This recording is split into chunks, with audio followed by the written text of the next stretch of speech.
In 1903, the Wright brothers invented the airplane. It was hard to imagine then that today there would be over 500,000 people traveling in the air at any point in time.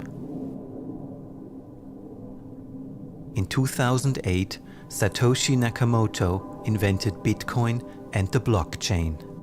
For the first time in history, his invention made it possible to send money around the globe without banks, governments, or any other intermediaries. Satoshi is a mystery character, and just like the Wright brothers, he solved an unsolvable problem. Whenever this happens, it inspires incredible innovation. The concept of the blockchain isn't very intuitive, but still many people believe it's a game changer. Despite its mysterious beginnings, the blockchain may be the airplane of our time.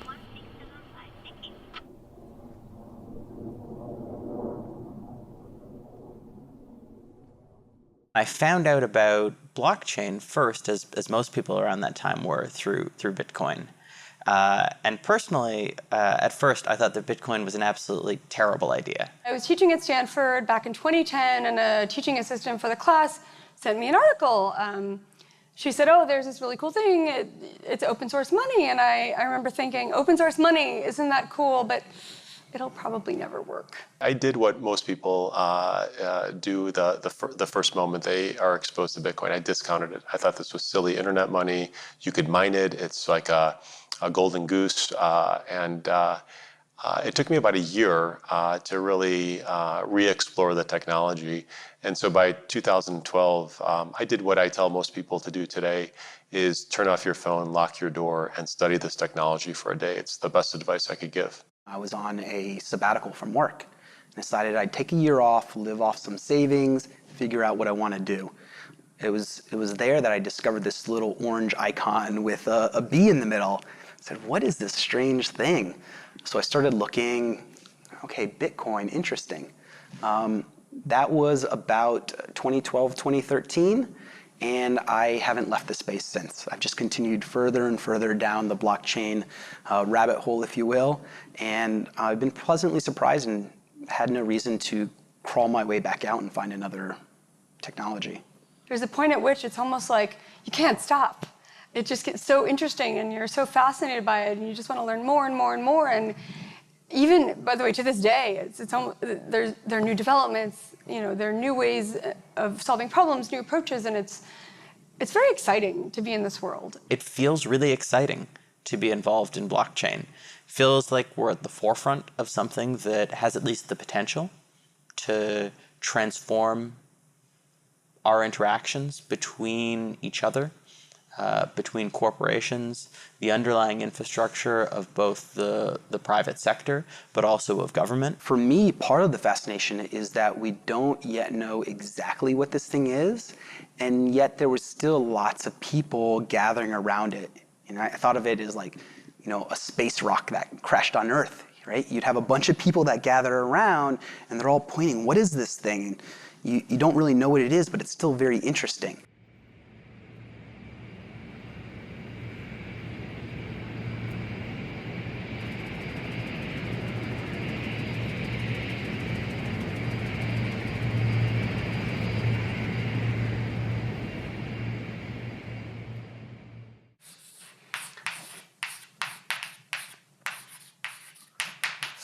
So for me personally, the blockchain has two main technical ingredients. So one ingredient is cryptography. And when I say cryptography, I really mean asymmetric cryptography. And the other ingredient is so-called distributed systems. But these are the two main things. If you understand these two things, then basically you understand all the technical details of blockchain or Bitcoin, for that matter. You have the ability to create records that are indelible. You have the ability to transfer value by making updates to those records. And you have the ability to automate updates to the records through these things called smart contracts. And that means potentially that you could transform the structure of financial services. Today, there are all sorts of institutions that exist to maintain sets of records, to be a trusted third party is the industry parlance for it. And that role is potentially fundamentally reshaped. Blockchains are networks. And networks that we see today, Alibaba, Airbnb, Uber, those are interesting networks, but they're centralized networks. Here, you're going to have networks that are decentralized, that are working more on as a cooperative. I think some of the challenges will be what are the economics of those networks, what are the economics of certain blockchains versus today's discussion, which is all about the technology. I think tomorrow's discussion will be about how do you build network effects off of these new railroads. And what's especially interesting for me is that it was a grassroots movement from the technology sector, not sort of the movement of established businesses trying to get in to find a new selling point. It's really a bottom-up movement from us geeks. It's one of the most amazing things in science that happened in the last 100 years, that this thing is actually possible, that you can digitally sign transactions or other kinds of information so that you can prove to people that you actually signed this. It's much more secure than these, curvy, wriggly signatures we usually use in our everyday life. And it probably will replace those things soon enough.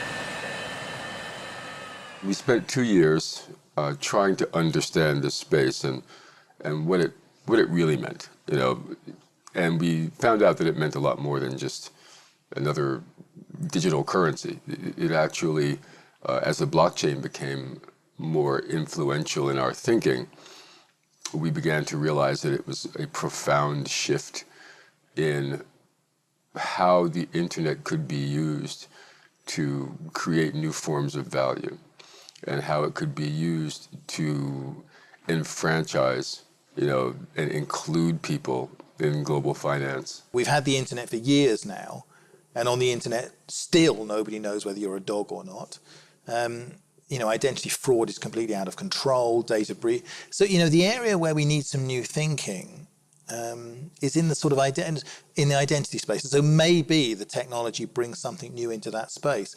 And we need it fairly quickly, because we haven't fixed the identity problem for people, but we're about to put 10 billion, trillion, gazillion things on the internet. We can have a trust relationship without really having ever met each other or having done business at all with each other. I think that's fundamental, one of the fundamental things. Security is another. Blockchains are military-grade cryptology, and they've never been cracked. It isn't, when you hear about hackers, stealing Bitcoin or whatever, they're not stealing from the blockchain itself. They are stealing at the point of entry, at the wallet level or at the browser level, and they intercept those messages. But the blockchain itself is very secure. The Internet of Things will probably be the best test case for a lot of blockchain technology. Because if we're going to have millions or billions or trillions of internet-enabled devices doing everything from driving us around to managing our affairs to monitoring our health, they're going to need a way to move and store and manage value and data that has value in a way that's secure and private. And right now we don't have that. And I'm concerned about the ubiquity of data and how it flows in and through internet-connected devices. I think with a value platform like blockchain, we can at least address some of these problems and maybe even create new opportunities.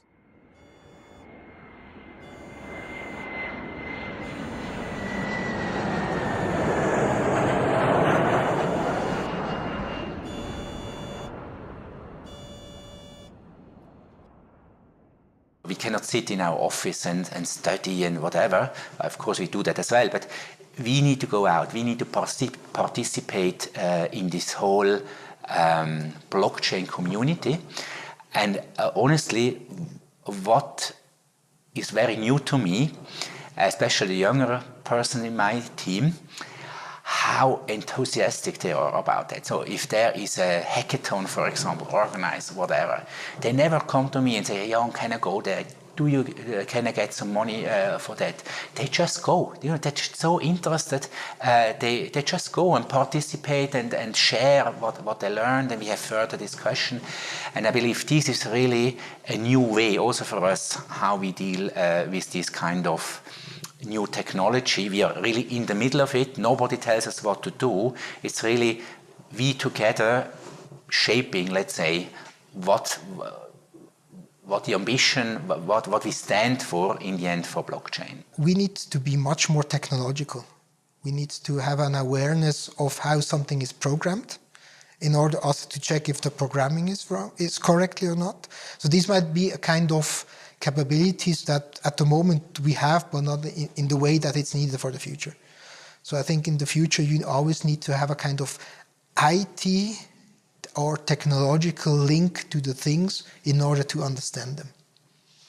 Otherwise you always need your IT guy sitting next to you, helping you in the understanding of the problem. This is not something that's going to impact one or two industries. It's going to affect every industry in the same way that the internal combustion engine affected almost every industry, the same way the internet affected almost every industry, the way the steam engine created new industries. So this is one of those big generational technology shifts that will require a concerted and focused response. Otherwise, you'll miss the boat. And I think we are all also in the financial service industry trying to recognize that we don't have to be defensive of that, but we rather have to embrace not just this technology, but this enabler that it brings us to actually access a vastly underutilized or undiscovered market that we have to really do business with on an eye-to-eye level. We talk to all sorts of senior executives in financial services, and often we talk to them and they'd say, well, we've looked at Bitcoin, we've had smart people come in and explain to us how the blockchain works, but I still just really don't understand what it means for my business. And I think that makes sense in a way, because if you think about an iPhone, for example, what's really important when a new iPhone comes out? Is it that there's some new chipset, or they have some new way of compressing frequencies? I'm not an engineer. I don't know how any of that works. What matters to people is what they can do with the technology. Of course, success is in no way guaranteed. One day we may look back on this and say, "Oh, wasn't that great?" But if you ask me, I think there's undoubtedly a huge amount of progress that has already been made, and there's something here. I find it hard to believe that I'm going to look back in 10 or 20 years and say, "Oh, none of this ended up happening," because we're really seeing a new way of transacting value on the internet.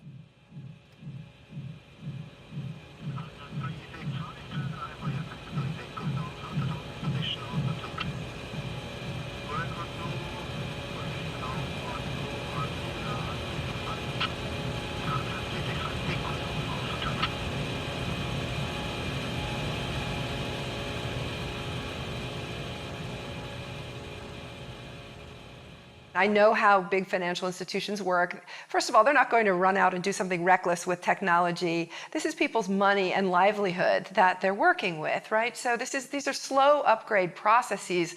These systems, once they get implemented, will run in parallel with the old systems for a while before you have a switch over to the new one. That's standard in technology upgrades. So I knew this was going to take time. But yes, sure, there are antagonists. There are players who are threatened by their business model. It's the AT&T, Verizon, Kodak analogy again. Their business model is threatened by this. And of course, they're going to do things to try to slow down and water down the transformational networks that are being developed. And so there's a game theory approach to how the technology is being rolled out in the markets, for sure. we made different roundtables here in Zug after the start of this Bitcoin experiment.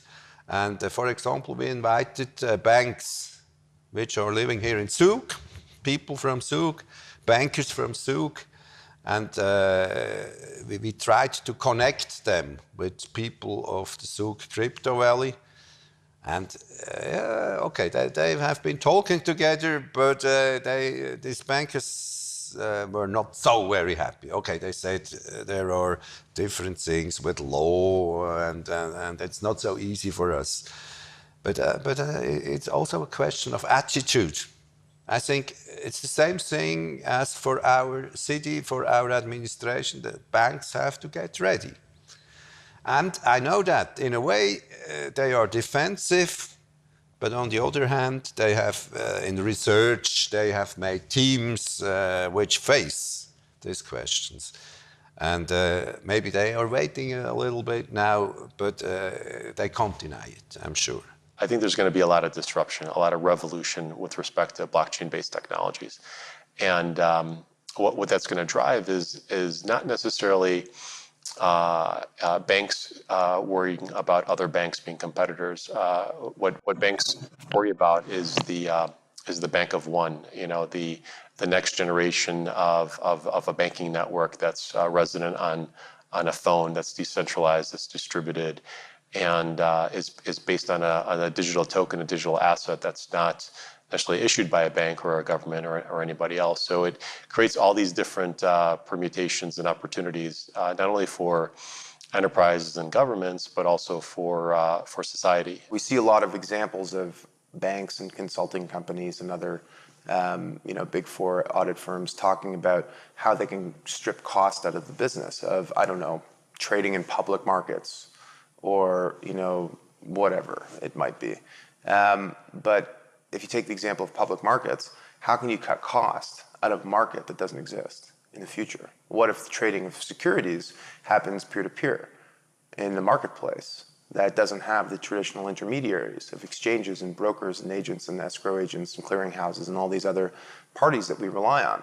That's the cost you're cutting out, but what if the market can function without them? So the important thing for big leaders of big companies is not just to think about cost, but also to think strategically. What can this technology enable me to do that I wasn't able to do in the past? I think it's going to take a long time for it to weave its way into the system. It may take a normal tech upgrade cycle for it to fully weave its way into the system, but I've said publicly, I think within 20 years, that financial services will be just software.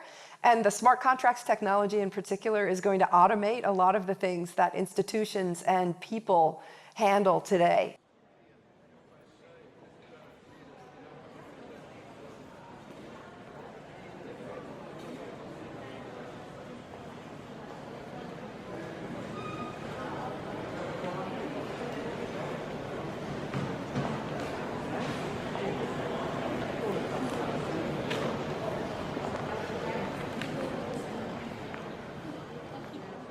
74% of the world's population, according to the World Bank, does not have access to basic financial services. In my home country, in the United States of America, which is one of the most wealthiest countries in the world, about 50% of the population does not have access to basic financial services, including bank accounts. There's a huge amount of people around the world that don't get to experience and be a part of the global economy because they don't have access to the financial system for a variety of reasons. I do think this technology will lift a lot of people out of poverty, but will also be an inclusive technology that allows more people to engage in global commerce. You know, I don't like to think that we're creating so much prosperity for the less than 1%.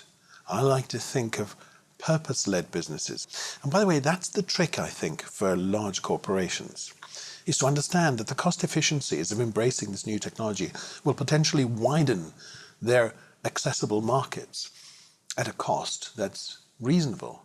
And that in itself will create prosperity in different areas. Something that I think we should think about. Pretty soon, when smartphones can be had for less than $5 each, which is right around the corner, nearly every person living in poverty on Earth will have access to a smartphone and be connected to a network. That is game-changing in and of itself. When you have digital wallets on these phones and you have the ability to trade assets, we're going to answer that question, what happens when everybody has money? Because capitalism itself has thrived in some areas by the natural exclusion of others from markets. It actually uses that scarcity principle as its driving basis. So what happens when money is not scarce? We will look at people and say, okay, what is the things that I cannot do and that we can, join forces. Much more than today, where we look at people and say, okay, how big is your car and how much money do you have on your bank account? So I believe that the future will be even more human or humane, human, than the last 100 years that we've seen.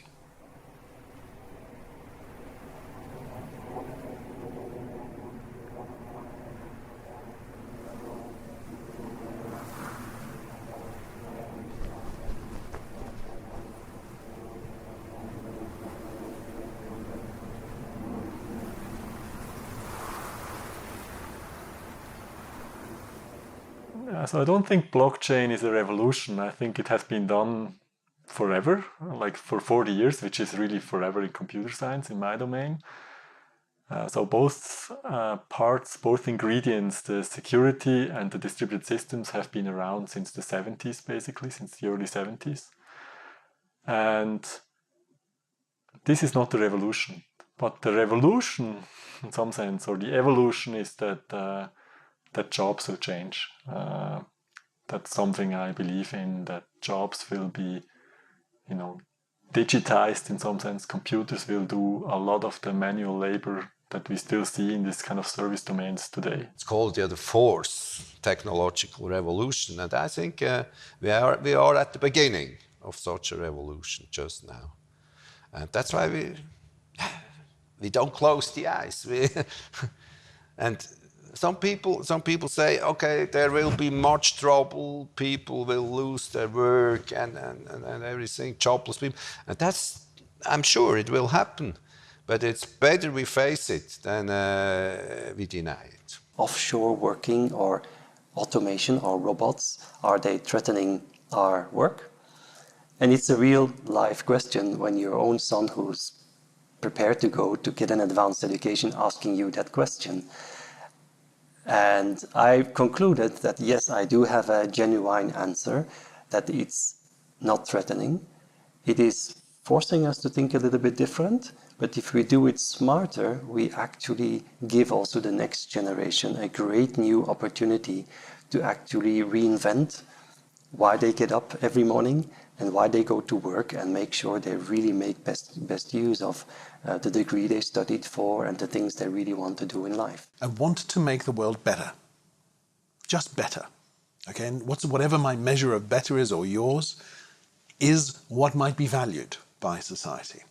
But the other thing is this wonderful opportunity to create a little bit of prosperity, because what prosperity offers you is independence. We don't have to have people who are living in squalor and simply, fighting for a handful of rice every day. There's too much. There's too much in the world to live like that anymore. And I think that certain countries, I think even certain corporations are beginning to understand that.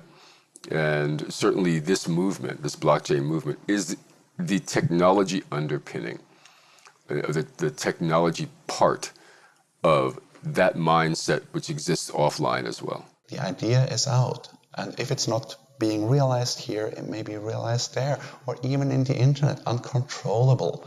So Bitcoin is here. Bitcoin is here to stay, and it will become bigger and bigger, as the blockchain, of course, as cryptocurrencies, as the possibilities which are connected to the blockchain and cryptocurrencies.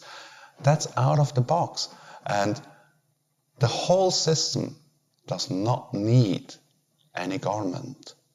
It exists it works. It's like a computer network surrounding the world. And you can say, okay, we don't want to be part of it. So be it. It's here, and it won't go away.